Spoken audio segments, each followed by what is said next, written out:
लीजिए सुनिए। सूर्यकांत त्रिपाठी निराला के लिखे उपन्यास महाभारत का 9वां भाग शल्य पर्व, मेरी यानी समीर गोस्वामी की आवाज में। सेनापति शल्य। महाभारत का 17 दिन का समर समाप्त हो गया। युद्ध भूमि लाशों से पट गई। कहीं हाथी कटे पड़े हैं, कहीं घोड़े, कहीं टूटे रथ, कहीं मरे हुए आदमी, कहीं सिर, कहीं धड़। तमाम युद्ध भूमि एक महाशमशान बन गई है। राजे महाराजे और साधारण सिपाही सब की एक दशा है। लाशें सड़ रही हैं, मारे दुर्गंध के रहा नहीं जाता। गीधों और सियारों का जमघट लगा रहता है। युद्ध भूमि इतनी भयंकर मालूम देती है कि उसकी तरफ देखने का साहस नहीं होता। कहीं से घायलों की चीत्कार आ रही है, कहीं से सियारों की आवाज। दुर्योधन कर्ण के वध के बाद हिम्मत हार गया, परंतु लोभ नहीं छूटा, न राजमद गया। 11 अक्षौहिणी सेना में बहुत थोड़ी बच रही थी। पांडवों की सेना कुछ अधिक थी। दुर्योधन के सभी भाई भीम द्वारा निहत हो चुके थे। रात्रि के समय मंत्रणागार में दुर्योधन चिंतित भाव से बैठा हुआ था। कृपाचार्य ने कहा, हमारे दल के सभी वीर एक एक करके हत हो गए। महामति भीष्म, आचार्य द्रोण, महारथ कर्ण और सैकड़ों रथी महारथी राजकुमार वीर युद्धायुद्ध में प्राण छोड़कर स्वर्ग सिधार गए हैं। जान पड़ता है विजय लक्ष्मी पांडवों से प्रसन्न है। उनके वीर अर्जुन, भीम, सात्यकी अभी तक बचे हुए हैं। मेरी राय से अब युद्ध न करके संधि कर लेना श्रेयस्कर होगा। कृपाचार्य की बात सुनकर दुर्योधन ने कहा, आचार्य कृप, आप उचित कहते हैं, परंतु पांडव अभी जीते हुए हैं, वे संधि क्यों करेंगे? यदि उनका पक्ष हारा हुआ होता तो ये बात संभव थी। दूसरे, मैं राजा होकर इस समय सिर झुकाऊंगा तो लोग हंसेंगे। जिंदगी भर मेरे सिर ये अवज्ञा चढ़ी रहेगी। प्रजाजनों के आगे दृष्टि नीची हो, इससे मृत्यु अच्छी है। मैं अब सिर नहीं झुका सकता। फिर अभी हमारे पक्ष में बिल्कुल अंधेरा नहीं हुआ। आशा की किरण अभी है। अभी मामा शल्य हैं, आप हैं। दोनों पक्षों को एक क्षण में जीत लेने की शक्ति रखने वाले महारथ अश्वत्थामा भी हैं। युद्ध जारी रखना चाहिए। मैं समझता हूं अब हमारे पक्ष का सेनापतित्व शल्य मामा को दिया जाए। वो निश्चय पांडवों को परास्त कर कौरवों का मुख उज्ज्वल करेंगे। राजा की बात से सभासद वाह वाह करने लगे। उत्साह के समय कोई भी निरुत्साह नहीं हुआ। देखकर दुर्योधन को बड़ा हर्ष हुआ। शल्य सिर झुकाए बैठे रहे। अश्वत्थामा ने कहा, हमारे महाराज ने सेनापतित्व के लिए योग्य आदमी चुना है। मद्रराज शल्य सब तरह समर्थ हैं। वे जैसे दक्ष रथी हैं, वैसे ही सारथी। धनुर्वेद में उनकी जैसी गति है, गदा युद्ध, असी युद्ध और मल्ल युद्ध में भी वे वैसे ही निपुण हैं। उनके सेनापतित्व में हम लोग युद्ध करने के लिए तैयार हैं। हमें विजय की पूरी पूरी आशा है। अश्वत्थामा की बात से प्रसन्न होकर दुर्योधन ने शल्य से कहा, हे मद्रराज, अब हमारी आशा भरोसा आप ही है। आपने युद्ध में जैसे विक्रम का परिचय दिया है, वो अलौकिक है। आप हमारे परम मित्र हैं। नकुल सहदेव के सगे मामा होकर भी आप निमंत्रण पाकर हमारे पक्ष से लड़े और युद्ध में किसी प्रकार का पक्षपात नहीं किया। आप सा हमारा निकटतम मित्र दूसरा नहीं। आपका उपकार कभी भुलाया नहीं जा सकता। आपने जैसे अब तक हम पर कृपा की है, वैसे ही अब सेनापति पद ग्रहण कर युद्ध में हमारा और हमारी सेना का त्राण कीजिए। विजय लक्ष्मी आपका वरण करे। शल्य ने कहा, हे कुरुराज, आपकी आज्ञा में शिरोधार्य करता हूं। शुरू से अब तक आप हमारा एक रस सत्कार करते आए हैं। मैं भी आपको दूसरी दृष्टि से नहीं देखता। क्षत्रिय की दृष्टि में क्षत्रित्व का ही आदर सम्मान है। मैं इसलिए आपके पक्ष में सम्मिलित हुआ और अंत तक आपके पक्ष में रहूंगा। आपकी विजय के लिए अपनी पूरी शक्ति से पांडवों के विपक्ष में युद्ध करूंगा। शल्य की बातों से सभा में उत्साह छा गया। संवेत वीर उनकी जय बोलने लगे। दुर्योधन ने अपने आदमियों को आज्ञा दी। उन्होंने यथाविधि शल्य का अभिषेक किया। वीरों ने उन्हें अभिषिक्त देखकर हर्ष सूचक ध्वनि की। दुर्योधन के आनंद का ठिकाना न रहा। फिर एक बार पांडवों पर होती हुई विजय की आशा बंध गई। शल्यवध। प्रातःकाल पहले के अनुसार दोनों दलों की सेनाएं मैदान में आईं। शल्य सेनापति के रूप से सजे हुए सेना के सामने दिखाई पड़े। उन्होंने कौरवों की सेना का सर्वतोभद्र व्यूह तैयार किया और व्यूह के द्वार पर मद्र राज्य की अपनी सेना लेकर रहे। महाराज दुर्योधन व्यूह के मध्य भाग में कौरव सेना लेकर रहे। बाईं ओर संसप्तकों को लेकर कृतवर्मा रहे। दाईं ओर यवन सेना के साथ कृपाचार्य, अश्वत्थामा कंबोज सेना के साथ पृष्ठ रक्षा करने लगे। शकुनी और उलूक सामने आक्रमण करने के लिए अश्वारोही सेना लेकर रहे। शल्य की स्फूर्ति और धनुष टंकार सुनकर युधिष्ठिर ने अर्जुन से कहा, भाई, आज मामा शल्य सेनापति हैं। आज इनसे हम युद्ध करेंगे। तुम चिंता न करना। अब द्रोण और कर्ण का भय नहीं रहा। तुम इन बचे हुए संसप्तकों से लड़ो। भीम कृपाचार्य की सेना का मोर्चा लें। नकुल और सहदेव शकुनी और उलूक से लड़ें। धर्मराज युधिष्ठिर की आज्ञा के अनुसार संग्राम छिड़ गया। धृष्टद्युम्न, शिखंडी और सात्विकी युधिष्ठिर के सहायक हुए। शल्य पूरी शक्ति से पांडव की सेना का संहार कर रहे थे। देखकर युधिष्ठिर ने रथ बढ़ाया और शल्य की गति का रोध किया। शल्य ने युधिष्ठिर को सामने आया देखकर रथ रोकवा दिया। दोनों योद्धा एक दूसरे पर बाण वर्षा करने लगे। युधिष्ठिर का युद्ध आज आश्चर्यों में डालने वाला था। पल पल पर कितने ही तीर वो शल्य पर मारते थे, पर शल्य को एक भी चोट न लगी, बल्कि उन्होंने युधिष्ठिर के तीर काटकर उन्हें ही बाणों से पाट दिया। कुछ तीर युधिष्ठिर के लगे भी, देह से खून के फव्वारे छूटने लगे, पर युधिष्ठिर अविराम गति से युद्ध करते गए। इसी समय शल्य ने युधिष्ठिर का धनुष काट दिया। इससे युधिष्ठिर बहुत क्षुब्ध हुए। उन्होंने दूसरा धनुष लिया और एक साथ कई तीर इस प्रकार मारे कि शल्य का सारथी और घोड़े मर गए। शल्य को फंसा देखकर अश्वत्थामा आगे बढ़े और तुरंत शल्य को अपने रथ पर बैठा लिया। पांडवों को युधिष्ठिर की विजय पर बड़ा हर्ष हुआ। सेना जय बोलने लगी। शल्य से ये अपमान सहा न गया। वो दूसरे रथ पर चढ़कर उसी समय मैदान में आ गए और बड़ी क्षिप्रता से युधिष्ठिर से लड़ने लगे। युधिष्ठिर की मदद के लिए समय पांडव, पांचाल और सोमक आ गए और तीन तरफ से शल्य को घेर लिया। देखकर अन्य कौरवों को लेकर तुरंत दुर्योधन वहां पहुंचे। घमासान युद्ध होने लगा। इसी समय शल्य ने एक तीर ऐसा मारा कि वो युधिष्ठिर के लगा, पर चोट गहरी न पहुंची। युधिष्ठिर क्रुद्ध हो गए। उन्होंने शल्य को एक बाण कान तक धनुष खींचकर मारा, जिसके लगते ही शल्य को मूर्छा आ गई। इसी समय कृप ने एक तीर मारा, जिससे युधिष्ठिर का सारथी मर गया। शल्य की क्षणिक मूर्छा हटी। वो धनुष पर तीर चढ़ाने लगे। युधिष्ठिर को बिना सारथी का देखकर भीम ने ऐसा बाण मारा कि शल्य के धनुष के दो टूक हो गए। शल्य जब तक दूसरा धनुष लें, भीम ने उनके घोड़ों को मार डाला। चारों ओर से शल्य पर आक्रमण हो रहे थे। देखकर शल्य घबरा गए। उन्हें कोई उपाय न सूझा। तब वो ढाल और तलवार लेकर युधिष्ठिर को मारने के लिए रथ से कूद पड़े। भीमसेन ने देखा कि क्षण भर में शल्य धर्मराज के प्राण ले लेंगे। उन्होंने उसी क्षण एक ऐसा बाण मारा कि मूठ के पास से शल्य की तलवार के दो टूक हो गए। तलवार को व्यर्थ हुई देखकर भी शल्य हिम्मत नहीं हारे। वो बढ़ते हुए युधिष्ठिर के पास पहुंचे, पर युधिष्ठिर ने शल्य पर एक सुरक्षित शक्ति का वार किया। कोई बचाव न था। शक्ति शल्य के लगी। उनका सिर धड़ से जुदा हो गया। पांडव सेना जयनाद करने लगी। कौरवों में हाहाकार मच गया। सेनापति के काम आने पर कौरव सेना भागने लगी। पांडव सेना ने पीछा किया। सैनिकों के भागने और पीछा करने से मैदान में इतनी धूल उड़ी कि कुछ नजर न आता था। दुर्योधन अपनी सेना का पलायन देख नहीं सके। उन्होंने कहा, सारथी, हमारी सेना भाग रही है, इसलिए हमारा रथ मोर्चे पर ले लो। हमें लड़ता हुआ देखकर हमारी सेना लौट आएगी। दुर्योधन को सामने गया देखकर बचे हुए 11 भाई मदद के लिए गए। अर्जुन और भीम से लोहा लेना था। भीम दुर्योधन के भाइयों को देखकर क्रुद्ध काल की तरह युद्ध करने लगे।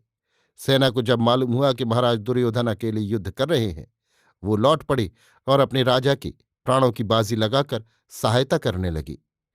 भीमसेन के प्रहार बड़े विकट हो रहे थे। दुर्योधन के भाई उनसे आत्मरक्षा नहीं कर सके। एक एक कर सब काम आ गए। अकेले दुर्योधन बच रहे। अब तक कौरवों की बहुत थोड़ी सेना रह गई थी। प्रायः 500 घोड़े, 200 रथ, 100 हाथी और 3000 पैदल। इसी समय सहदेव को अपनी प्रतिज्ञा याद आई। वो बाज की तरह शकुनी पर झपटे, लेकिन शकुनी के पुत्र उलूक ने सहदेव को रोका। दोनों में घोर युद्ध होने लगा। सहदेव क्रुद्ध थे ही। उन्होंने एक ऐसा तीक्ष्ण तीर मारा कि उलूक का वर्म भेद कर हृदय में पूरे फलक के साथ चुभ गया। उलूक के प्राण निकल गए। शकुनी ने अपनी आंखों अपने प्यारे पुत्र के प्राण निकलते देखा, जिससे उसे बड़ा क्षोभ हुआ। स्वभाव के पतित जन शोक के समय हृदय का बल बिल्कुल खो देते हैं। शकुनी निस्तेज हो गया। उसे क्रोध भी हुआ, जो कमजोरी का दूसरा कारण है। वो कांपता हुआ सहदेव का सामना करने के लिए आगे आया। सहदेव ने कहा, शकुनी, अब तक तुम बहुत बचे। तुम समझ लो कि अब तक बड़े बड़े वीरों के सामने तुम्हें किसी ने पूछा नहीं। आज तुम्हारा काल सिर पर मंडरा रहा है। ये समर क्षेत्र है, द्यूत क्रीड़ा स्थल नहीं। आज तुम्हारे सब दिनों के पाप निकलेंगे, नारकी। कहकर सहदेव ने शकुनी पर वार करना शुरू किया। शकुनी को सहायता देने वाली सेना बहुत थोड़ी थी। उसने देखा कि धनुर्वेद में सहदेव अधिक शिक्षित हैं। उनके सम्मुख कुछ देर ठहरना भी मुश्किल है। ये सोचकर वो तलवार लेकर मैदान में उतर पड़ा। सहदेव ने तीर मारकर उसकी तलवार काट दी। तब प्रास नामक अस्त्र उसने सहदेव पर चलाना चाहा, परंतु सहदेव ने उसी वक्त अस्त्र समेत उसके दोनों हाथ काट डाले। शकुनी बिल्कुल निरुपाय हो गया। इधर उधर देखा, कोई भी सहायता करने वाला न था। उसने जिनके लिए अधर्म किया था वे आज अंतिम समय में कोई न थे। उसे विदुर का उपदेश याद आया। साथ ही भय से विभीषिका देखने लगा। इसी समय सहदेव का एक पैना तीर चमकता हुआ आया और शकुनी के गले में लगा। शकुनी वहीं असहाय अवस्था में जूझ गया। दुर्योधन वध। शकुनी के मरने के बाद कौरवों में हाहाकार मच गया। जितनी सेना थी प्रायः सब भीम और अर्जुन के हाथों मर चुकी थी। अश्वत्थामा और कृपाचार्य जैसे गिने गिनाए कुछ ही योद्धा बच रहे थे। दुर्योधन ने देखा 11 अक्षौहिणी सेना महायुद्ध में काम आ गई। दुर्योधन को महामृत्यु से वैराग्य हुआ। वो अकेला गदा लेकर मैदान छोड़कर पैदल एक तरफ निकल गए। कुछ दूर पर उनके बनवाए सरोवर में एक स्तंभ था। उसके भीतर छिपने की जगह थी। वहीं जाकर वो छिप रहे। जिस समय वो सरोवर के किनारे जा रहे थे, कुछ इतर जन पांडवों के लिए गांवों से मछली मांस लेकर आ रहे थे। उन्होंने दुर्योधन को सरोवर में धंसते देखा। दुर्योधन के चले जाने पर मैदान खाली हो गया। पांडवों ने देखा दुर्योधन मरा नहीं, सोचा कहीं गायब हो गया है। कृष्ण ने कहा, बिना दुर्योधन का वध किए पूरी विजय नहीं कही जा सकेगी। फिर दुर्योधन बड़ा ही नीच है। उसके जीते राज निष्कंटक न होगा।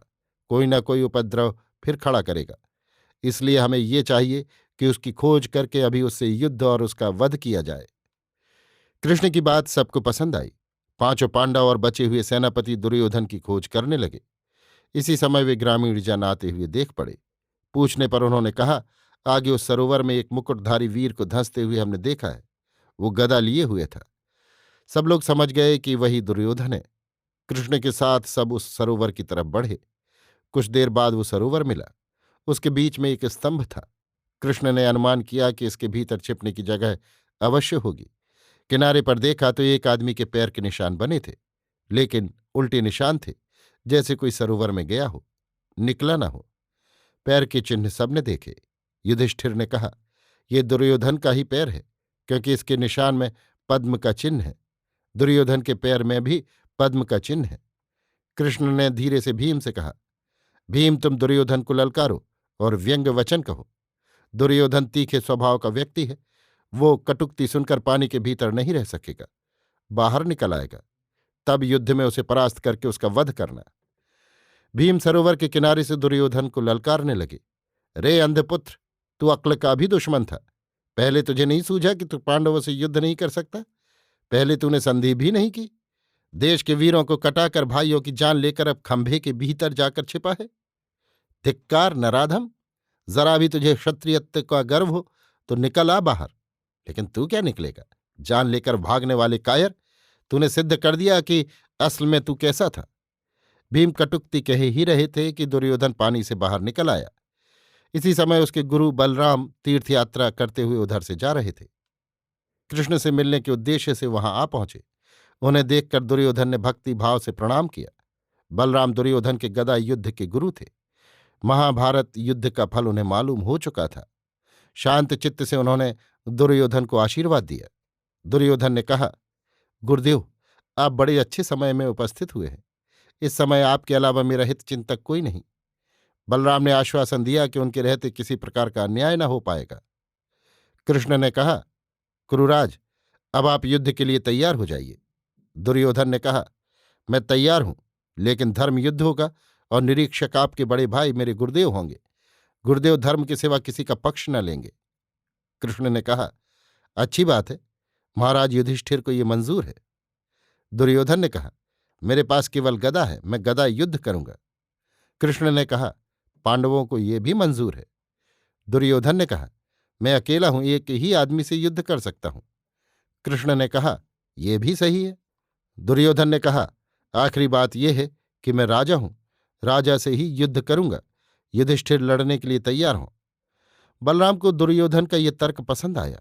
कृष्ण ने कहा, राजा वही होता है जो राजाओं का मुकाबला करके उनका वध करके राज सिंहासन को अपने अधिकार में रखता है। इस विचार से पांडवों में भीम राजा है, भीम से लड़िए। बलराम को कृष्ण की यह बात अच्छी नहीं लगी। उन्होंने निगाह बदलकर कृष्ण से पूछा, ये कैसी बात? कृष्ण ने कहा, भीमसेन बराबर युद्ध में राजाओं का ही मुकाबला करते आए हैं।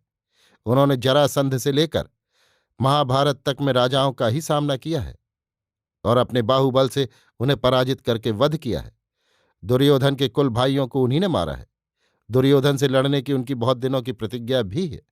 वो भरी सभा में अपनी प्रतिज्ञा सबको सुना चुके हैं। प्रतिज्ञा की बात सुनकर बलराम खामोश रह गए। दुर्योधन को भीम की प्रतिज्ञा याद आई। कुछ देर तक वो चुपचाप खड़ा रहा, फिर लड़ने के लिए तैयार हो गया। भीम और दुर्योधन गदा युद्ध के लिए मैदान में उतरे। दोनों गदा लिए हुए मंडलाकार घूमते रहे, फिर एक दूसरे पर वार करने लगे। गदाओं की टक्करों से चिंगारियां निकलने लगीं। बलराम अतृप्त आंखों से दुर्योधन की फुर्ती देखते रहे। उन्हें निश्चय हो गया कि इस युद्ध में दुर्योधन विजयी होगा। अब तक भीम पर कई प्रहार वो कर चुका था। भीम कांप कांप कर रह गए थे। युधिष्ठिर डरे हुए थे कि भीम का दुर्योधन वध न कर डालें, क्योंकि आज युद्ध में वो प्रबल पड़ रहा है। कृष्ण स्थिर दृष्टि से भीम को देख रहे थे। वे जानते थे भीम बल और दम में दुर्योधन से जीतेंगे। अभी दुर्योधन फुर्ती दिखा रहा है, पर कुछ देर बाद उसके हाथ ढीले पड़ जाएंगे। अर्जुन बड़ी चिंता से भीम को देख रहे थे। वे सोच रहे थे, आज भीम को क्या हो गया है जो इतनी देर हो गई और अभी तक दुर्योधन का वध नहीं कर सके। दोनों वीर पसीने पसीने हो गए। दुर्योधन वार पर वार करता जा रहा था। भीम झेल रहे थे। किसी तरह भी दुर्योधन दब नहीं रहा था। वो थका भी नहीं। काफी देर हो गई। कृष्ण समझ गए कि दुर्योधन जान की बाजी लगाकर लड़ रहा है, इसीलिए वो इतना प्रबल है। भीम सधा हुआ युद्ध कर रहे हैं। इसी समय दोनों मंडलाकार घूम रहे थे, वार करने की ताक में थे कि भीम की दृष्टि कृष्ण पर पड़ी। कृष्ण ने बलराम की आंख बचाकर अपनी जांघ पर थपकी मारी। भीम को अपनी प्रतिज्ञा याद आ गई। द्रौपदी को बैठने के लिए जांघ दिखाने पर उन्होंने जांघ तोड़ने की प्रतिज्ञा की थी। गदा युद्ध में पेट के नीचे प्रहार करना मना है। दुर्योधन खुलकर लड़ रहा था। बलराम के निरीक्षक होने के कारण उसे विश्वास था कि अन्याय युद्ध न होगा। उसे भीम की प्रतिज्ञा भी याद न थी। भीम के सिर पर प्रहार करने के अभिप्राय से वो उछलकर सिर पर प्रहार करना ही चाहता था कि भीम की गदा दुर्योधन की जांघ पर बैठी। गदा के लगते ही एक जांघ की हड्डी टूट गई, दूसरी में भी काफी चोट आई। दुर्योधन वहीं गिर गया। बलराम अन्याय युद्ध हुआ कहकर कुपित हो गए और भीम को मारने के लिए बढ़े। कृष्ण ने हाथ पकड़कर भीम की प्रतिज्ञा की बात कही। द्रौपदी के अपमान की बात से बलराम का क्रोध शांत हुआ। दुर्योधन अनाथ की तरह पड़ा रहा। विजयी पांडव अपने शिविर को लौट आए। कौरवों के यहां शोक की घटा छा गई। धृतराष्ट्र और गांधारी विलाप करने लगे। अश्वत्थामा का सेनापतित्व। कौरवों में सिर्फ 3 वीर बचे थे, अश्वत्थामा, कृपाचार्य और कृतवर्मा। गोधूली बेला में इन्हें मालूम हुआ कि महाराज दुर्योधन भीम से गदा युद्ध करते हुए अन्याय से घायल होकर मरणासन्न है। तीनों वीर उस स्थल को पहुंचे जहां दुर्योधन घायल पड़े थे। चारों ओर युद्ध के भयंकर दृश्य थे। नाश मूर्तिमान हो रहा था। अपने पक्ष के वीरों को देखकर दुर्योधन विलाप करने लगे। कहा, मेरा भाग्य ही मंद था, नहीं तो मेरे पक्ष में इतने बड़े बड़े वीर थे और मुझे युद्ध में विजय न मिली। सब के सब पांडव के छल से मारे गए। मुझे यही दुख है कि संसार में सत्य और न्याय कहकर कुछ न मिला। फिर भी मुझे संतोष है कि मेरे साथी जिस राह से गुजर रहे हैं, मैं भी उसी राह से जा रहा हूं। अगर ये सत्य है कि सम्मुख समर में प्राण देने पर मनुष्य को स्वर्ग मिलता है, तो मुझे स्वर्ग मिलेगा। लेकिन वीरों, भीम ने अन्याय युद्ध के अलावा मेरे गिर जाने पर मेरे सिर पर पदाघात किया है। कहकर दुर्योधन अभिमान से क्षुब्ध होकर रोने लगे। अश्वत्थामा को बड़ा दुख हुआ।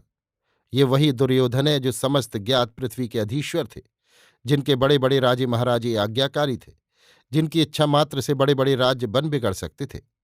कुछ देर इस आवेश में रह अश्वत्थामा ने कहा, महाराज, पांडवों ने आपके साथ बहुत बड़ी नीचता की है। लोग उन्हें धार्मिक समझते हैं, लेकिन वे ढोंगी हैं। उन्होंने बराबर अन्याय युद्ध किया है। पितामह भीष्म को उन्होंने अन्याय से मारा। कौरवों और पांडवों के आचार्य द्रोण का उन्होंने अन्याय से वध किया। वीरवर कर्ण को छल से मारा। आपको भी अधर्म युद्ध से परास्त किया।